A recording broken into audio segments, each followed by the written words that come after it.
Hello, everybody. This is Cops Office Hours. Today is Friday, May 8th. I am your moderator, facilitator, John Myers. I work for Proofpoint. A reminder, this meeting is being recorded and be put on the internet. Be mindful of conduct, which is basically be a good person. There's a link to the agenda in the Zoom chat, and please feel free to put your name on the news list and add any items you'd like to discuss to the agenda in the appropriate place. So get started. Let's see, is it here? I suppose we'll skip over that and go to Eric.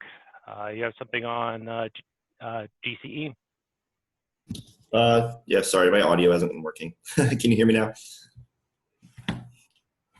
Cool. Yeah, so basically I am interested in getting service accounts for the nodes for GCE, and I'm unsure what the process is to get them. We haven't needed to in the past, but we need to now.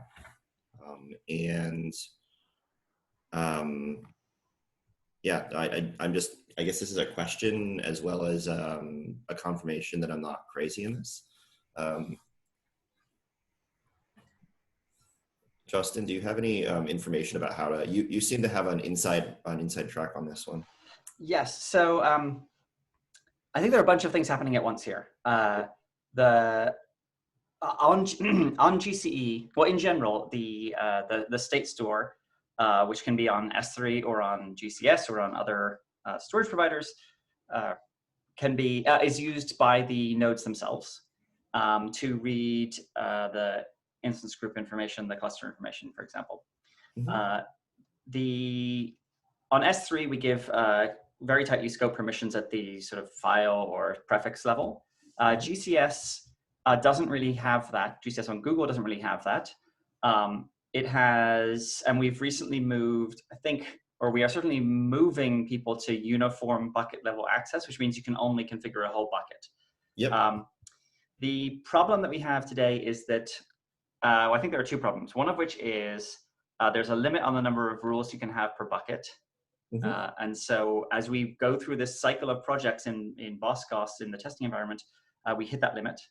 The other problem is that we should be doing bucket level. Well, we have to do bucket level. I think the bucket moved to bucket level, and that's why we aren't setting the permissions, and the log level was too low. Yeah, that seems reasonable.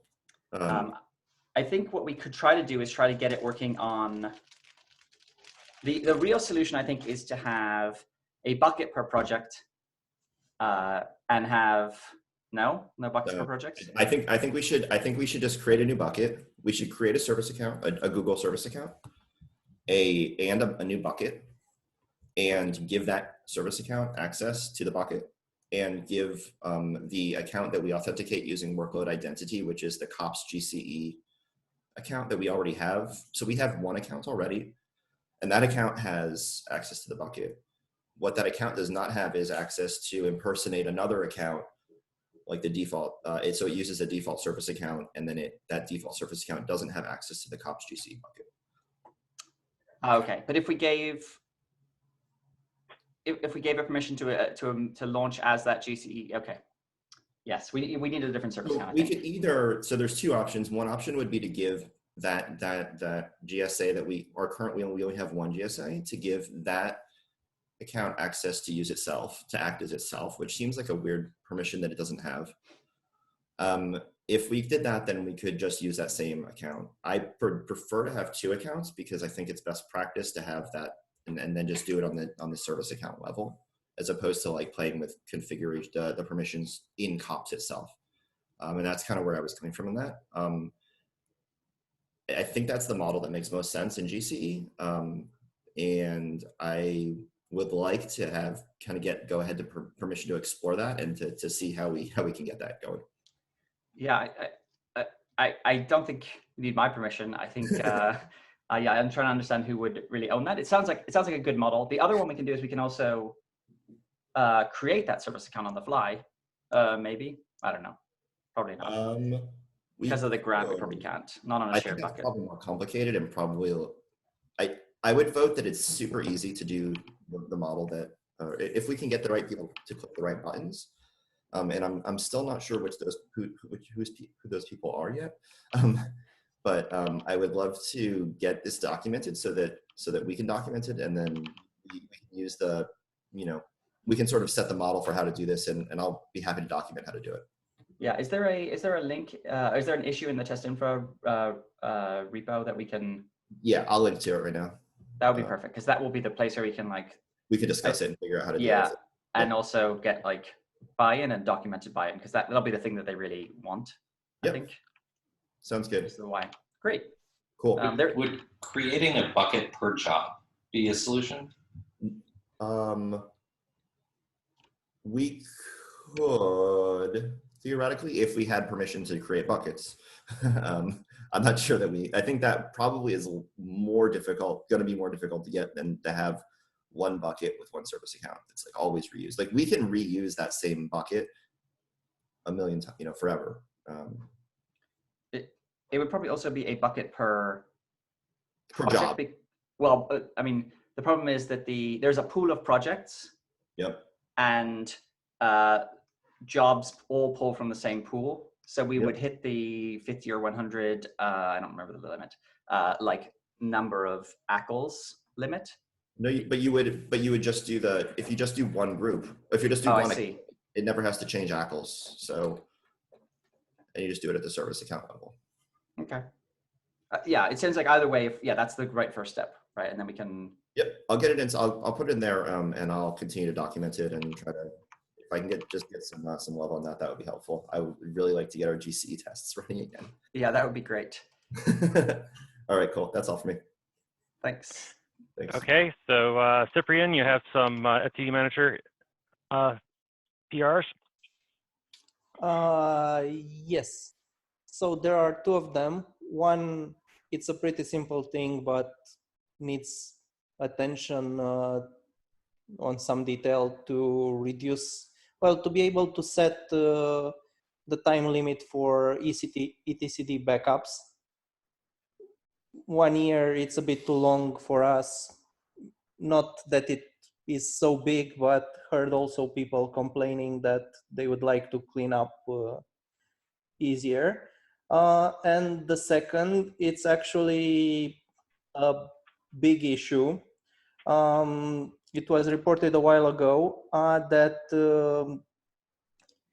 when etcd manager starts, the two etcd pods, they both try to mount on the same mount point. This makes it, one of them fails and waits a minute before retrying the next one. So did something to retry immediately. This makes things about 1 minute or less faster.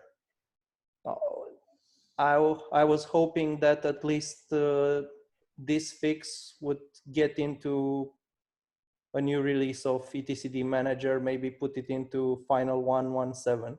I don't know, depends on how big the change you think it is.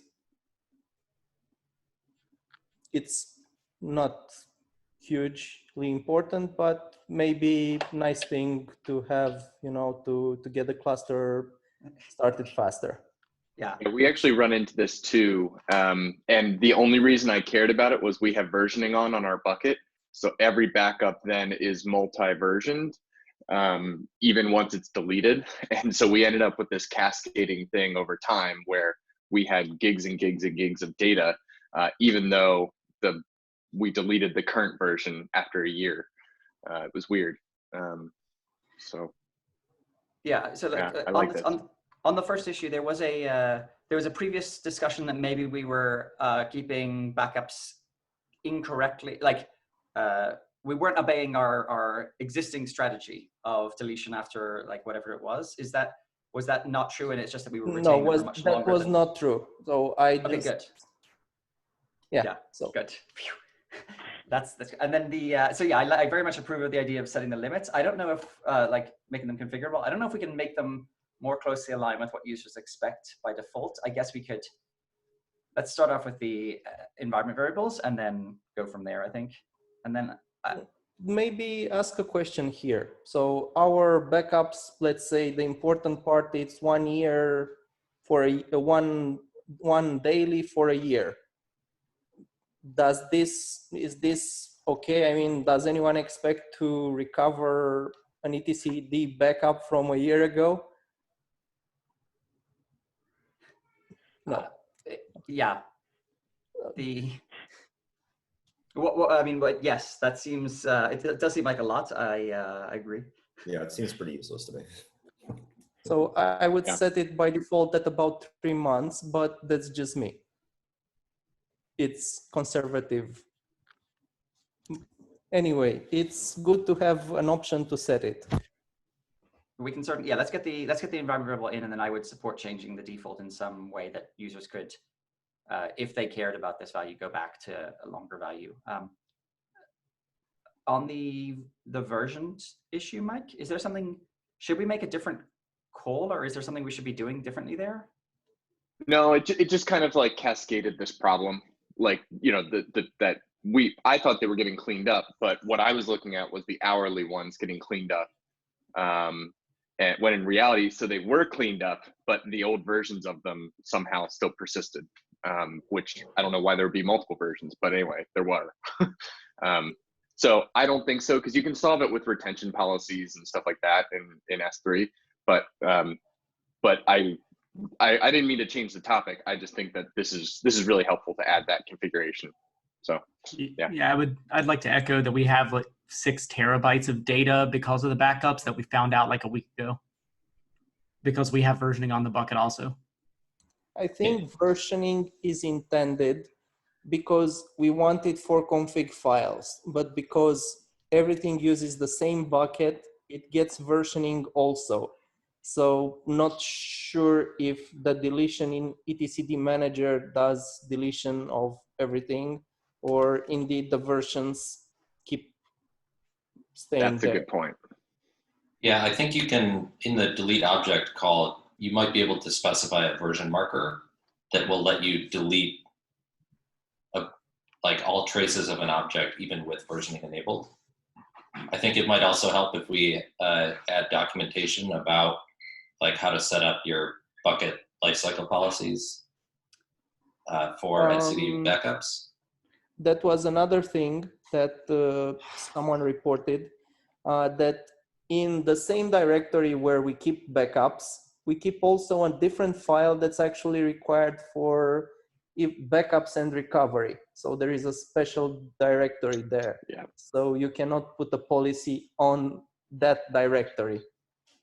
You end up deleting something that you actually need. So I think, yes, this may be a bit deeper. Yeah, I think those two things kind of sounded like two good add-on features down the road that I think we can come to. I think we should definitely document a lot of this though. Well, the good thing is that etcd manager is easy to build and test, so much easier than spinning up another kops cluster. That's true. The area for research, I think. Yeah. Yeah. Okay. So now we've got third-party add-ons. I suppose we'll start with Bruce Horn, who wants to add Ambassador. Yeah, thanks so much for having the open office hours. I really appreciate it. You know, so we have this Ambassador Ingress solution and Ambassador Edge Stack, an open source version and an enterprise version. And I noticed just recently there was a discussion about removing the add-on capability, and it just happened to see that as we were starting to do this. And you know, one of our team created an add-on for kops to make it easy to use Ambassador, and we think they're actually useful and should be kept. We think that they're really good, a great UX for the end users. They have a good integration. You don't have to worry so much. You know, the user can not worry so much about where they're deploying and so on. And I think what we'd like to do is we'd like to contribute, you know, submit a PR, and also what we could do is make it easier for people because there's, you know, a little bit of a lack of documentation. We could write some documentation, so we could write a little bit about how to write and debug add-ons. how to use the channels tool, which kops uses to manage add-ons. There's a little confusion about that, and we can see that certain things like Nginx ingress is broken, but kops doesn't throw an error that confuses people. But we can fix that. We can, it can be figured out when one uses channels to deploy it. So we think we could do, provide a PR that would have not only our, our add-on, but some documentation to make it easier so to people use it. That's basically what I want to do. Well, I certainly wouldn't object to someone adding something if they're going to maintain it. Oh yeah, yeah. Well, we'd maintain our own, of course, and we'd provide the documentation, and maybe as people get a little bit more experience, we'd update the documentation too. Yeah, I'll echo what John says. I think that's great. I think one of the efforts that we're also working on is making the add-on experience consistent across all the tools in the Kubernetes ecosystem and better in kops. And that might not be channels or the channels tool. And there is this working group, I think, or sub-project of SIG cluster lifecycle called Cluster Add-ons investigating this. And so pursuing the idea of operators, for example. An operator is just a fancy way of installing a YAML. So the first step, regardless, is getting that YAML correct and having docs about how to install it. But if you are looking at what to document, I would focus on the YAML and that more than that experience more than the channels tool, which may go away. And I don't want you to waste work. Yeah, we know about operators, and we're working with operators as well. And so actually what I'd like to do is we'll go ahead and put the add-on in. We'll write a little bit of documentation, and we'll just keep up with the direction that you guys are setting. And as you change, your approach, we'll change our approach.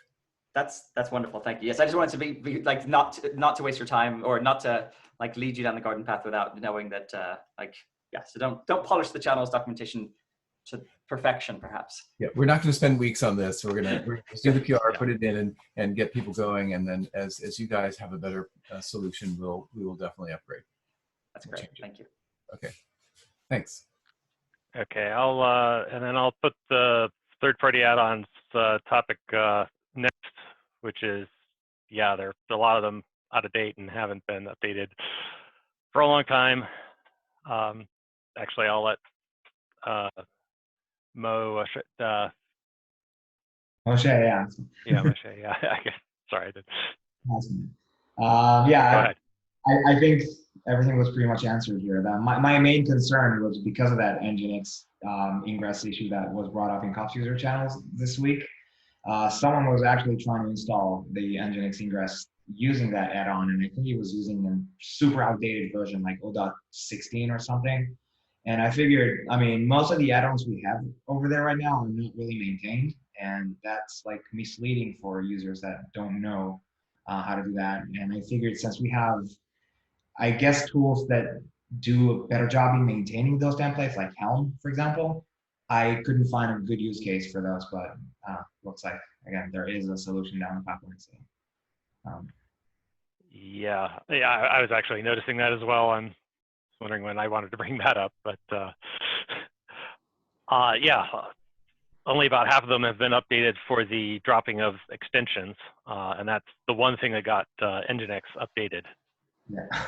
And it has an updated version. It just now updated its API version. And I don't know, it doesn't seem like we have the resources to maintain those. It makes sense to me that, if they are already maintained as like Helm chart in a like mainstream repo, maybe we can somehow backward it, or I don't know. But it doesn't make sense to me that the same manifest will have to be maintained in several different repos. That is definitely true, and that is like one of the problems Cluster Add-ons is trying to solve. We're in this weird in-between ground, and these in-between grounds can last for years sometimes.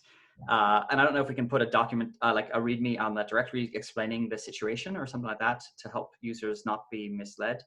I think one of the things we've seen is the value of tests, and one of the challenges we have is we don't really have a way to run any kops specific tests. I don't know if anyone's added this to now they haven't added this to the thing, but we don't have any way today to run kops-specific tests, and it would be great to get something like that going. Like today, the integration tests, the tests we run are, we bring up a kops cluster, we run the Kubernetes E2E integration tests, and then we bring down the kops cluster. We don't run any of our own tests. So we can't run our Nginx ingress add-on and see if it works or see if it installs, right? Which is we should at least have that level of testing. And then the value of that would be, when we have decisions like, should we remove X or should we remove Y, we can say, well, look, it's been broken for some amount of time. That Could we try also a complementary approach? Many people are trying to contribute lately. So we should add some issues and tag them with, good first issue, or we need a contributor to maintain Nginx ingress. I don't know, some people may be interested in just doing that. I think that's a good idea. And the other thing we can do is we could even add owners files to those areas to give people some sort of ownership, so they feel like they actually have some power. And that would basically let that person say, okay, this version of Nginx is ready to merge in, and the maintainers don't always have to focus on some of those add-ons, since we're trying to remove focus on that from our energy anyway. Yeah, I mean, but is that something we want to spend effort on? Because I mean, there's a perfectly good Helm chart. Do we want to compete with Helm? Well, the problem is we already have this stuff here. And I'm for deprecation, but I'm not for taking away features that clearly some people utilize, I personally use all Helm charts, so I'm with you, John. I just think that, if we have it here, we should support it if we can in some middle ground, I really like the idea of the distributed support. So people, being maintainers for each of the add-ons. And I'm sure, Cyprian pointed that out. I think there will be people who will do that. And you'd think that Nginx would want to have that work, and they'd get one of their people to do it. Well, previously, Manuel spent a lot of time keeping that up to date for us. He's one of the core maintainers of Ingress Nginx. So it's kind of hard when it's kind of user focused, kind of like what we're talking about, actually. But sometimes that support dries up. I mean, in that sense, we don't have to actively tell and reach out to people and be like, hey, please do maintain this, blah, blah, blah, blah, blah. But if people feel to take the ownership, like adding the owners file is not really a lot of effort. It's really just getting it approved. Yeah. So I would +1 that. One issue we might run into with deprecating this stuff is that the instructions say to kube control apply a GitHub link to the master branch of kops. And so if we delete those files or even move them, the instructions will break, which means if anyone built automation around that, that'll break regardless of which kops version they're on or which Kubernetes version they're on. That's important. Well, we have some that are deprecated just because they're using the extensions API group deployments. And so we've got like 3 of them that people are using that we got bugs on, but the others, we've got no bug reports. Well, they still work for older versions of Kubernetes, though. Yeah. And if we were to move them, it would break for all versions. At some point, those old Kubernetes versions are going away. So I suppose they're deprecated right now. I'm happy to, well, I will take an action item regardless to try to look at getting our, having our own tests. And we can set, it's a separate discussion for whether or not we want to test the add-ons and whether we want to support them, but at least having that facility, I think will be useful for, it came up in some other context recently, I can't remember what it was, but we keep sort of coming across this and realizing oh, it would be nice if we had this. So I have something up, oh, sorry. I was saying, I would love to be able to test, to write generic tests for Phi.cloud to verify that Phi.cloud implementations do maintain certain invariants. Phi the package, I was like, a cloud I haven't heard of. What is this cloud? Yeah.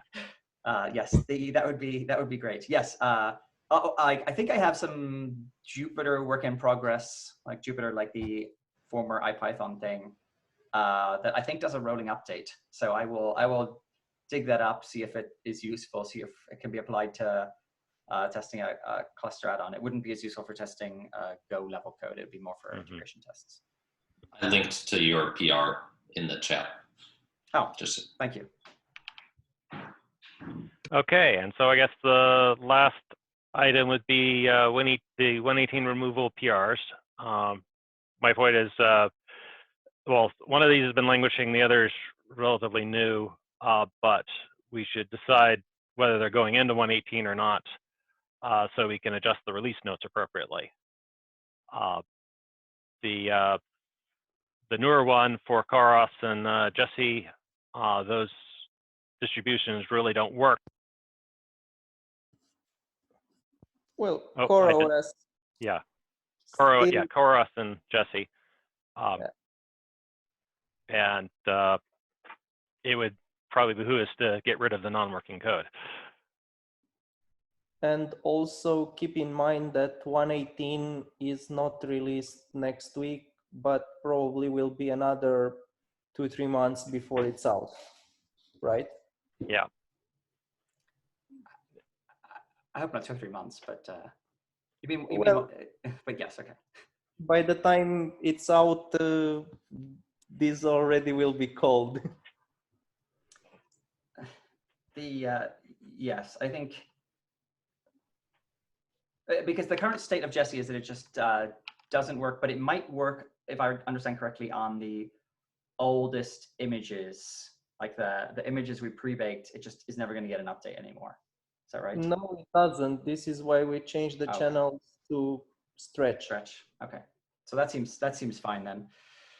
And the status of CoreOS is that it doesn't work, or that it is deprecated and going away? In 3 weeks, it's out of support, and then 3 months down the road, they're going to remove the repos. You won't be able to download it. Wow. Yeah, that's not good. Does that include like the AMIs, or yeah, I guess. Yep. All right. 3 months, as in like I can do math. August, mid-August, is that right? Something I'd have to look at it specifically the month, but yeah, it's on that time frame. Okay. The Jesse one seems less controversial than it's broken already. The CoreOS one is more forward-looking, but probably a good thing to do. We probably shouldn't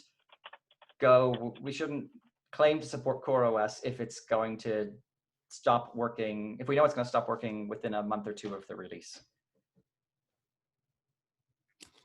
Sounds good to me. Okay, so I guess we do. Yeah. Sorry, on the same note, I updated the images in ops documentation and also put their Ubuntu 16.04 for removal in 120. Is it okay, or this will go away about, well, early next year?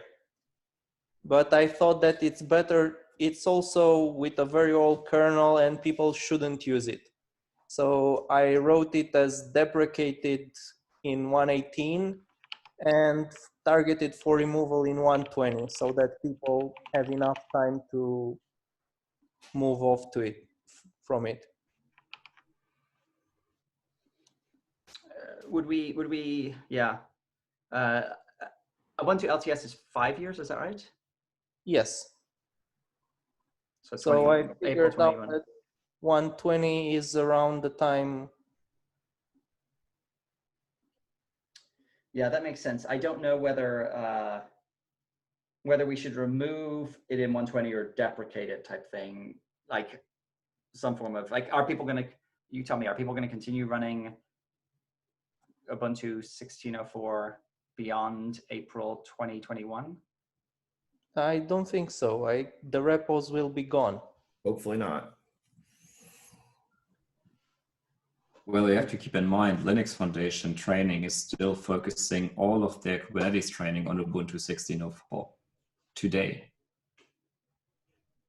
That But it's only And they teach this as being the compatible version and which one you should choose. Like it's in their docs that this is a recommendation. So you have to keep that in mind. This is what Linux Foundation is pushing out to their customers. For what? For the official Kubernetes trainings for Kubernetes by CNCF. So if you want to learn Kubernetes and go to CNCF and they say this is the course you should attend, you're getting tested or trained on Ubuntu 16.04. Wow. This is to be kept in mind. Like it's not a good thing, but like it's still relevant because of this is where people learn how to do it. How do we get that changed? Yeah, I think we get that changed. That needs to be updated. I mean, Deprecated from the Kubernetes.io website. Like, I mean, it's still listed as being the least compatible version, and many people take this as a recommendation. Yeah. Agreed. That's a really good point. I am the one that probably modified that page last, so I can just go there and change this. Maybe that's a good idea Like because of this is also what many people refer to in what's compatible. They see this and say this is recommendation, even though it says the least supported version. People take that as like the most recommended still.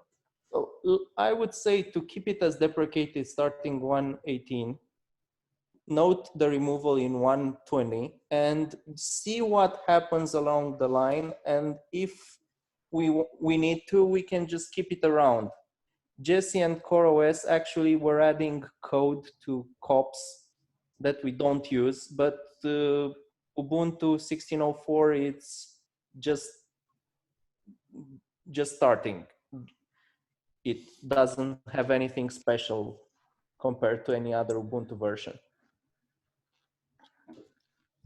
I like that. I like that plan a lot. I like float the deprecation at the more aggressive end of the spectrum and see what pushback we get, because like that is happening, right? The LTS is ending, and so make people aware seems like a good idea. And yeah, fixing the docs is also a good idea. It was for me. I always wanted to get the latest images and couldn't find the commands in my docs, and said, hey.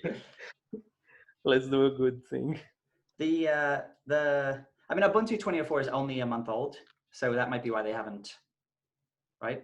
Yeah, it's only a month old, so that might be why they haven't updated their stuff yet. Oh, and Koros on September 1st is when they're depublishing everything. It's just shutting down. But maybe they are also doing scare tactics and will soften over time.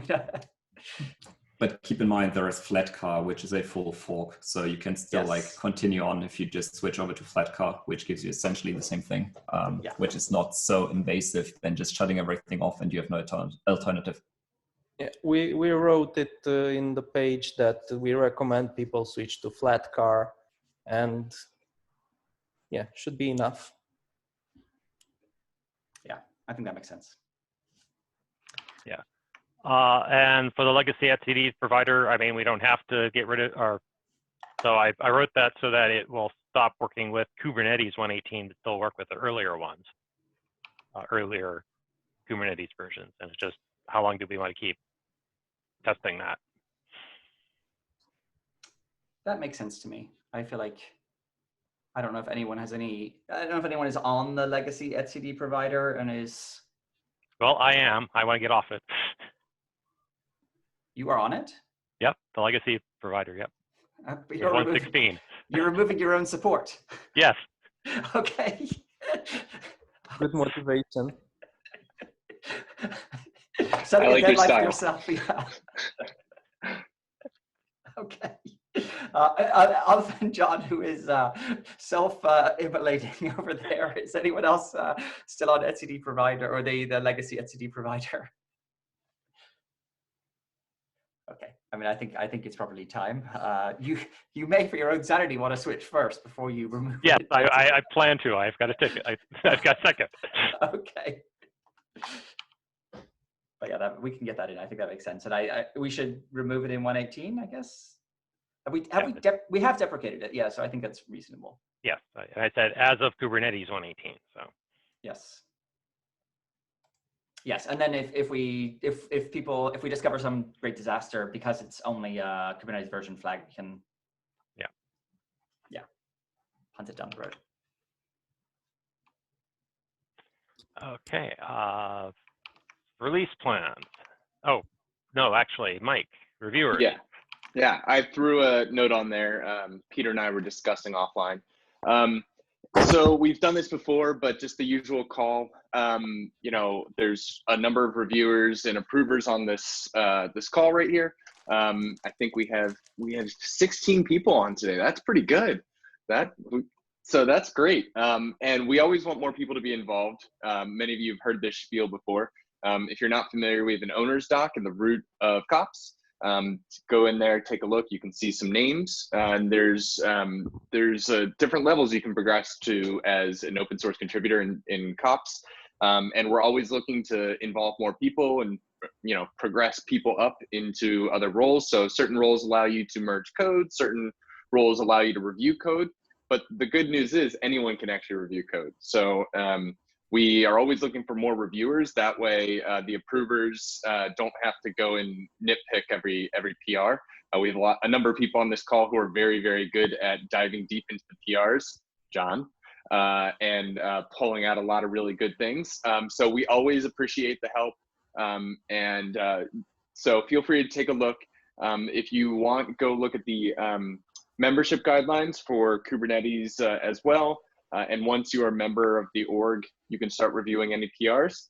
And then eventually, if we get you added to the owner's file, you'll be pinged when PRs are assigned to you. So automatically by the bot. So yeah, or talk to me offline as well if you want in Slack, or any of us, especially the people in that owner's file. We're all happy to assist more onboarding.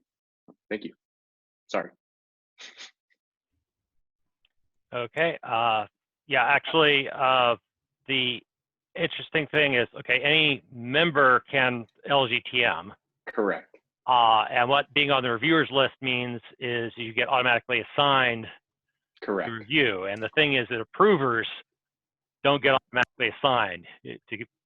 Yeah, so, I know it's annoying. So yeah, it's always small. So I would prefer not to be on the reviewers list unless there are more reviewers. So I don't know if we can get that organized.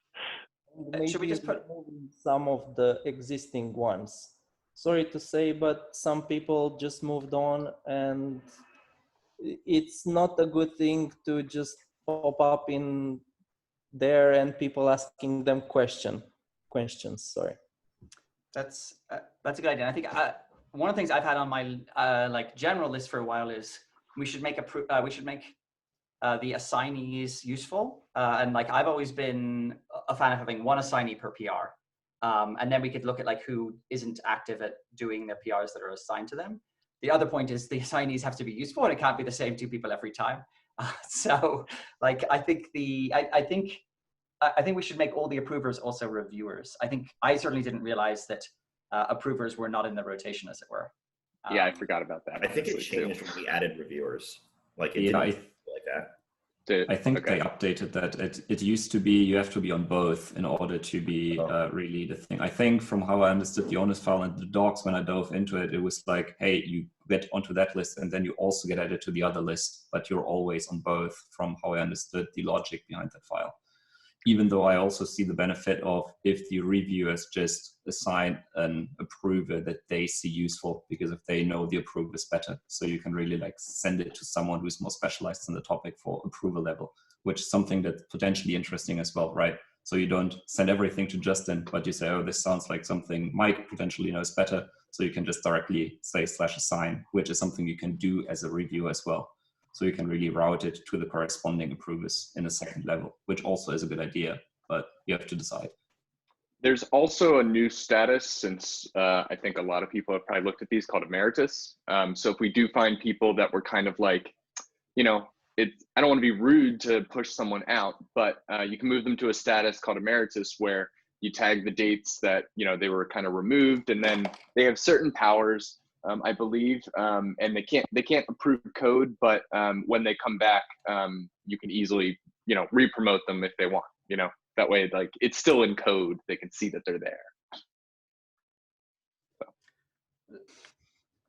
So I have one objection to that, which is of the approvers, I would prefer that Justin not be also a reviewer, because I want his limited bandwidth on those PRs that need his particular expertise. So. We should be honest and say I'm not great at like right now. I don't find the assignee field particularly useful anyway. Yeah. But yes. So, but whatever people prefer. But yes, if the other reviewers are willing to be put in the line of fire, then I am also willing to be in that line. I'm happy to be both reviewer and owner. Yeah, Me too. I would actually appreciate that. Like I look into my email inbox way more often than onto the page of pull requests, which are just like completely hidden sometimes. So if you just wake up to 20 emails, you can easily click on it and see, oh, that's interesting, and get into it. But that's how I personally work. Okay, I will put together a PR, and then I suppose we need to look at seeing who might need to fall off that list. That'll be a separate task. Okay.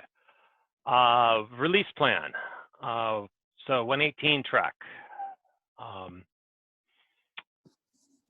So let's see, I wanted to get those deprecations in.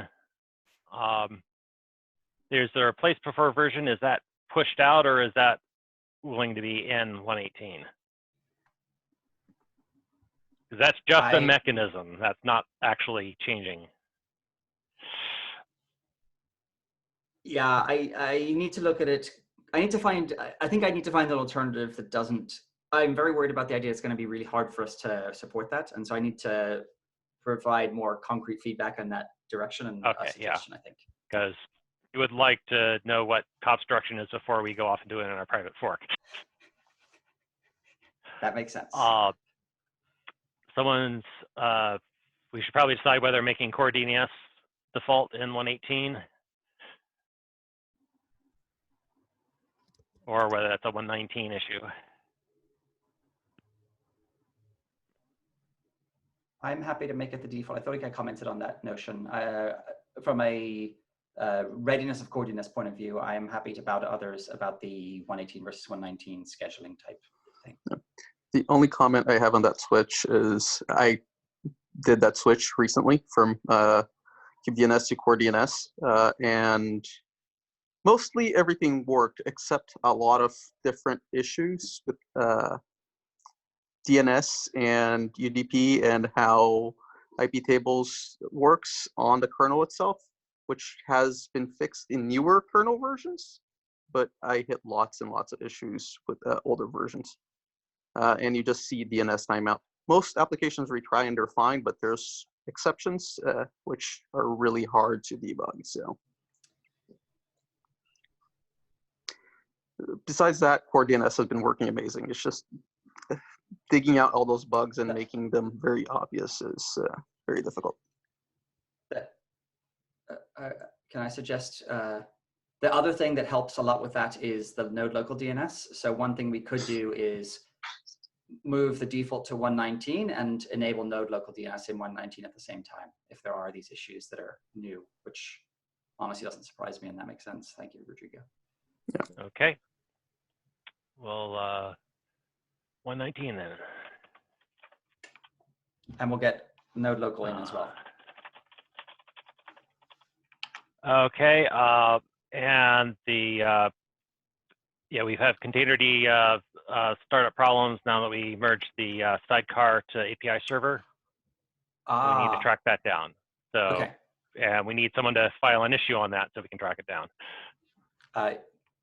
Prior to the issue, is it the problematic configuration is we enable containerd and then we try to bring it up and it doesn't work? It looks like it was trying to download it from Cope. Which means our sidecar. Okay. Yeah, the sidecar image was, it couldn't download it. Sorry, I mean so our it's probably side trying to get it in the wrong place. One of the things I've been, someone commented earlier about how like building kops is hard, and I agree with that. It should have been getting easier in that you should no longer have to push Docker images if you're using the kops base URL. It should sideload them. So it just goes to S3 or GCS. You upload to wherever you're putting your binaries, S3 or GCS, and it gets it from there. So it means there's only like one step, and it's a little easier. Obviously, something has gone wrong there. So I will look at what has gone wrong. Okay, 117. Yeah, I'm hoping 117 is getting pretty close. We have 2 issues down here. Well, plus the API server backport, which probably has the same containerd problems now that it's backported. Yeah, I will check that as well. But yeah, that's a good one to get in. I think it's a long-standing complaint about kops and like load balancing and all of that. So yeah. So any other blockers people have for 117?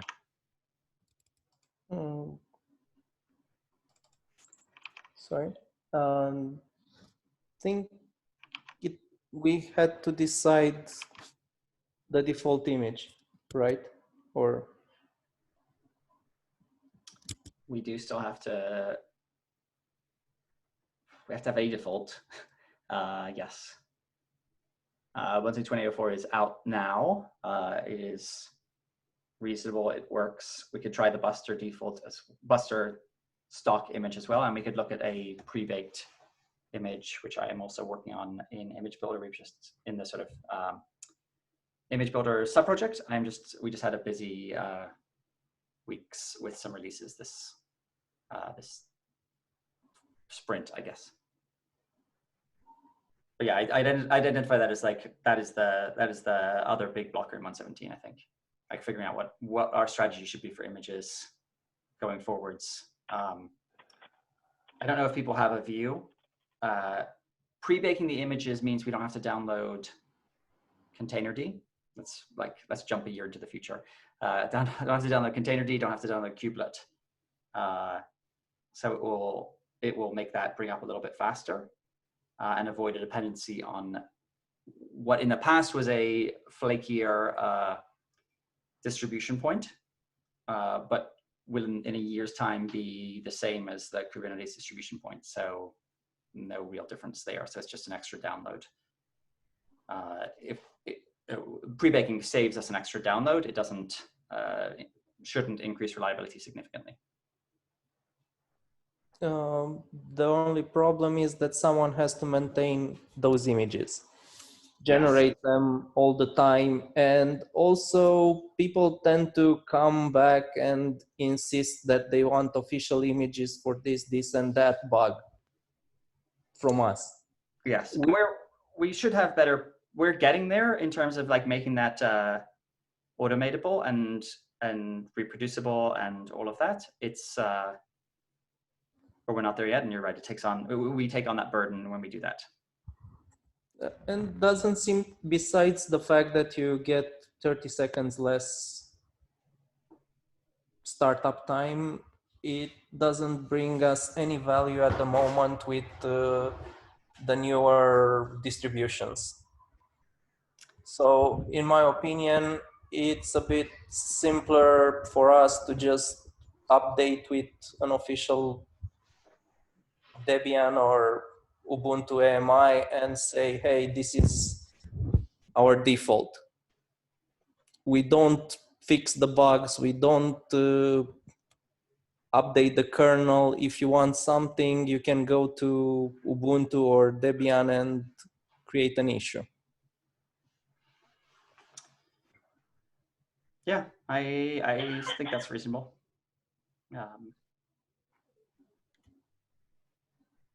Well, I'd certainly like to get the newer kernel. So, but then we run Ubuntu anyway. So yeah, I mean, you can always pick your own. Yeah. Yeah. So it's about like what we give for our defaults, whether we give her. I guess it's similar to the cluster, the add-on structure. I'm sorry, it's a maintenance burden and focus and that sort of thing. And at the moment, the only distribution that we can offer directly is Ubuntu 2004. Debian Buster needs in the official image the fix for IP tables. At the moment, if we deliver it with IP tables NFT, we'll break most of the network plugins, CNI plugins. Yeah, that's the sort of thing which is the sort of reason why, like, a year down the road, a sysctl or a kernel boot time setting or whatever it is comes up, and that's where we basically need a reboot. That's sort of how we got into this world in the first place, which is the reboot requirement. There's in the past been changes which needed a reboot, and yeah, the risk is that one of those happens again. I don't know how likely that is. We're much further down the road in maturity. Plus, at any time, because of the channels, we can generate back images if we want, but probably no one will be around to generate that.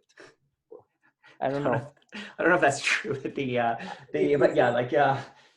If you think that there will be a project or something to generate those images at that time, I don't see an issue. Certainly, kops supports tons of distros. So if by any chance something is broken, we just switch the image to something that actually works. And for a time, we can think of alternatives. Yeah, it is just tough for people that may have depended on it being a Debian distro or whatever. We risk breaking people. But yeah, I agree with you that if you're taking dependencies, you should declare your particular exact dependency.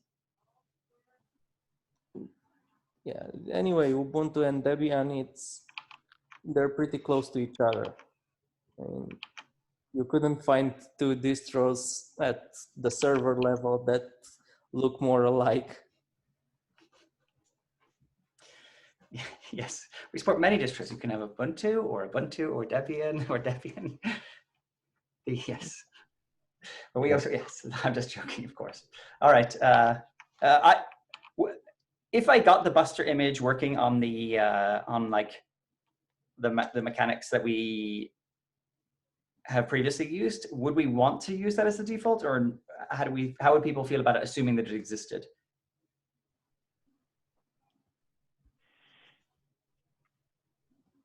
I guess the question, should I bother, basically?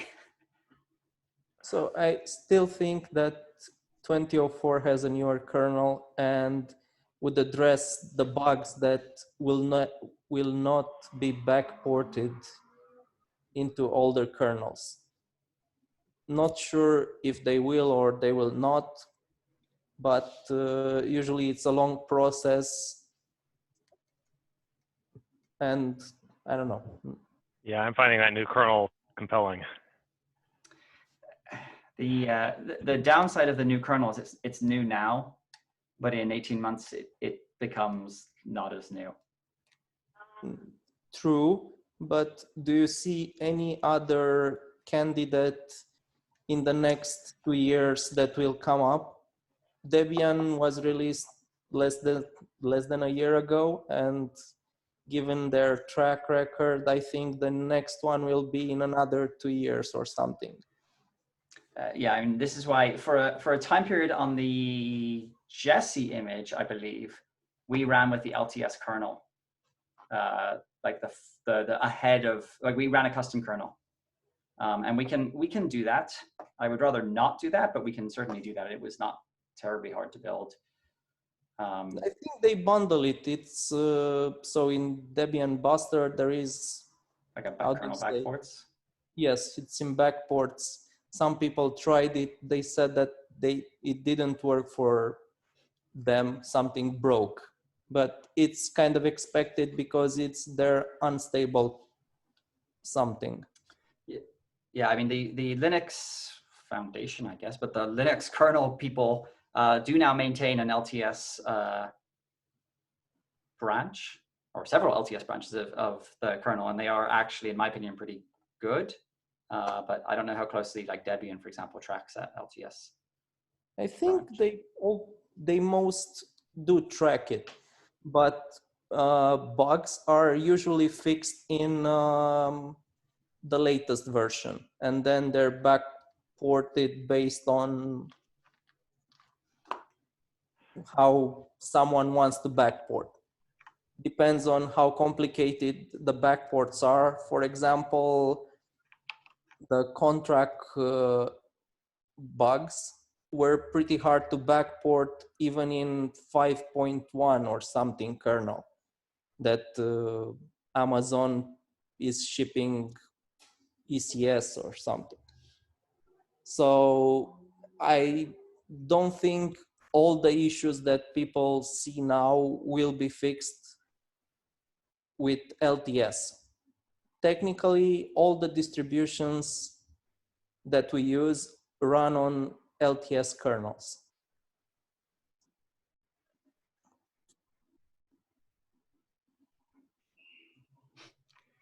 I feel like it's not an easy decision. Yeah, okay, well, I guess we got all the decision we'll do in the next 2 minutes, so. 116, someone's saying OpenStack's broken. Do we have a fix for it? Yes, we reverted to the thing that broke it. I think this is very Jesse, I think, suggesting that we actually do a 116 release, which I think makes sense. We can do a 116 release. So I was thinking that anyway, there will be other things to release soon. So one more 116. Okay. But let's try not to add any fixes there so that we don't break it. So do we agree that we shouldn't backport things from now on to Jesse, to 116? Yeah, I think it's time to get 117 out, and yes, at that point, yeah, we should stop once the 116 thing. But there was an exception because of the etcd manager certificate expiration, which drove that, I think. Yeah. No. Okay, well, I think that's a meeting. I'll thank you all. Thank you for running that, John. Thanks, John. Thank you. Great job. Thank you. Thank you. Have a good one, guys. Bye-bye. Have a good weekend. Bye.